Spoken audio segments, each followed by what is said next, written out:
श्रीमद् भगवद गीता अध्याय 2 गीता का सार।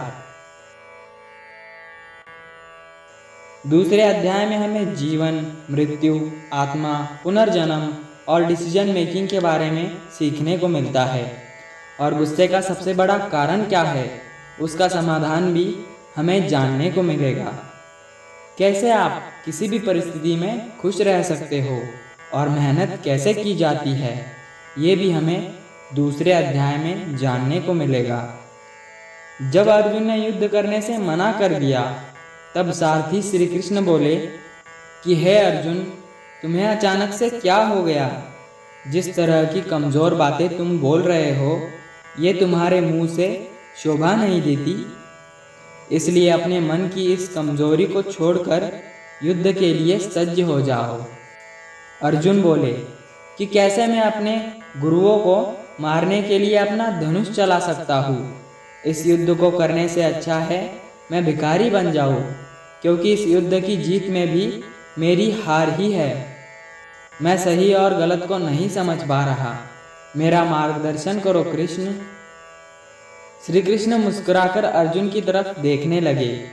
भले कोई उनसे कुछ मांगे और वो दे ही ना, ऐसा भी कभी हो सकता है भला?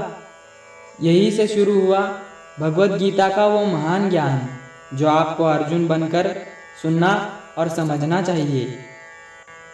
श्री कृष्ण बोले, अर्जुन, तुम्हें ये क्या हो गया? तुझ जैसे इंसान को किसी की मृत्यु को लेकर नहीं डरना चाहिए। और वैसे भी तुझे क्या लग रहा है, तेरे मारने से ये मर जाएंगे? इन सब लोगों का पिछला जन्म भी था और अगला जन्म भी होगा। इसलिए जो सोचकर तुम दुखी हो रहे हो, वो ज्ञान तुम्हारा अधूरा है। और रही बात इनकी मृत्यु का तुझे पाप लगने की, तू तो इनकी मृत्यु का सिर्फ एक कारण है। और ये लोग मरने के बाद भी मेरे ही पास आएंगे, क्योंकि ये लोग शरीर नहीं आत्मा है, और आत्मा को किसी भी प्रकार से नष्ट नहीं किया जा सकता। आत्मा तो पुनर्जन्म के लिए इस शरीर को वैसे ही छोड़ती है जिस प्रकार तुम अपने कपड़े बदलते हो।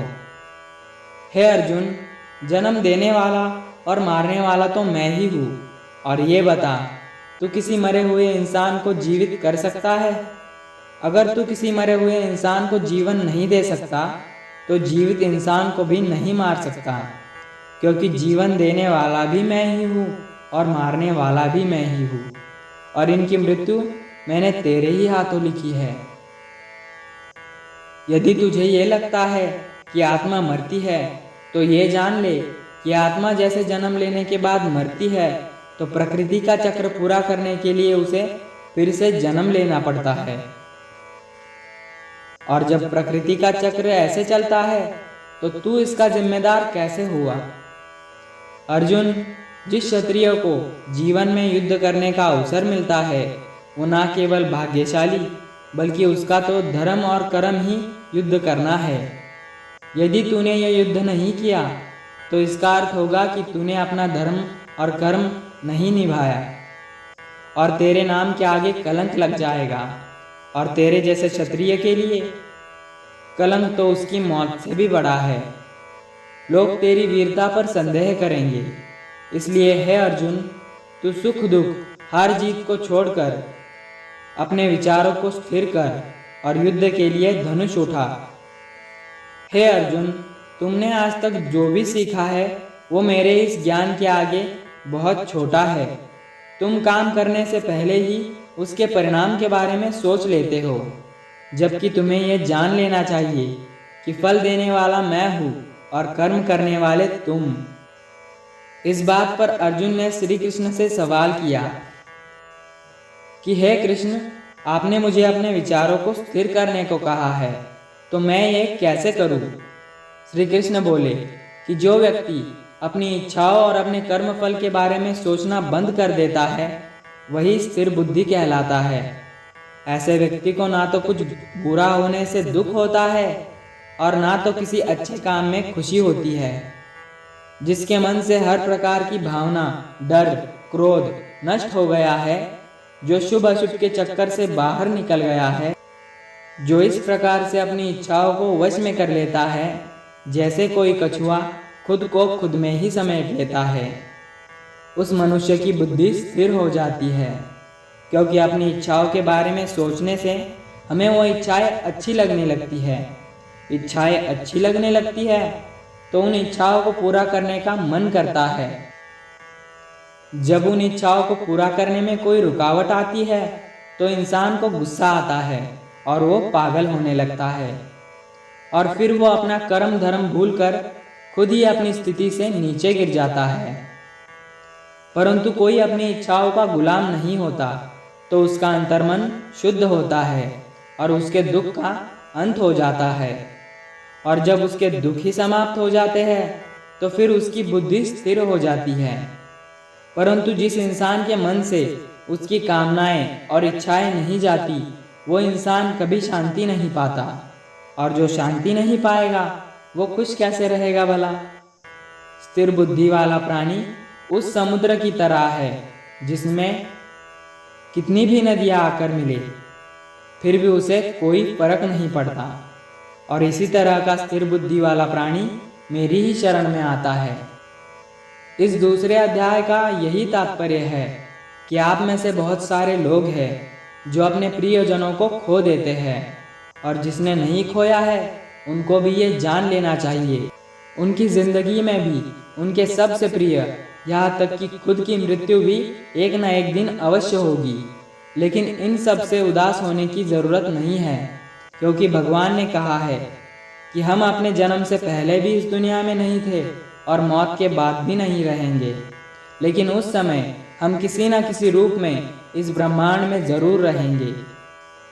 या तो हमारा पुनर्जन्म होगा या तो हम परमात्मा में विलीन हो जाएंगे, और यही प्रकृति का नियम भी है। और हम कोई शरीर नहीं है, हम आत्मा है और उसी का अंश है जिसे हम भगवान कहते हैं। दोस्तों, इसे हम ऐसे भी समझ सकते हैं, अगर आपको पढ़ाई के लिए या फिर अपने सपने पूरे करने के लिए घर से दूर जाना पड़ रहा है तो हमें अपने परिवार का मोह छोड़ना होगा। इसी तरह से आपको ये देखना है कि आपकी लाइफ में मोह क्या है और आपके कर्तव्य के लिए क्या ज़रूरी है। दोस्तों, इसके बाद हम जानेंगे कि हमारे दुखों का कारण क्या है और इनका समाधान क्या है। दोस्तों, हमारे दुखों का सबसे बड़ा कारण है अपनी इच्छाओं के बारे में सोचना। जब हम अपनी इच्छाओं के बारे में सोचते हैं तो उन्हें पूरा करने का प्रयास करते हैं, और जब वो कोशिशें नाकाम हो जाती है तो हम गुस्सा करने लगते हैं। और गुस्सा ऐसी चीज़ है जिसको यदि किसी ने शरीर छोड़ने से पहले नहीं छोड़ा तो जीवन में कभी खुश नहीं रह पाओगे। आप अपने आप को हमेशा समस्याओं से घिरा ही पाओगे। अब दोस्तों, आप कहेंगे यदि कोई इच्छा ही नहीं रखेंगे तो जीवन में सफल कैसे होंगे। तो दोस्तों, इसके बारे में भगवान श्री कृष्ण ने गीता में कहा है कि सबसे पहले अपने कर्म को पहचानिए, यानी कि आपको ऐसा क्या करना जरूरी है जो आपको अपना लक्ष्य प्राप्त करवाएगा, और उसके बाद सफल होने की आशा और असफल होने का डर मन से निकाल दीजिए। उस कार्य को ऐसे कीजिए जैसे भगवान खुद उसे कर रहे हो, और इस तरह से आपकी हिम्मत भी कभी नहीं टूटेगी और आप अपनी लाइफ में ज़रूर सफल बनोगे। दोस्तों, मेरा आपसे निवेदन है कि अगर भगवत गीता के बाकी अध्याय आपने नहीं देखे हैं तो आपको उन्हें देखना चाहिए।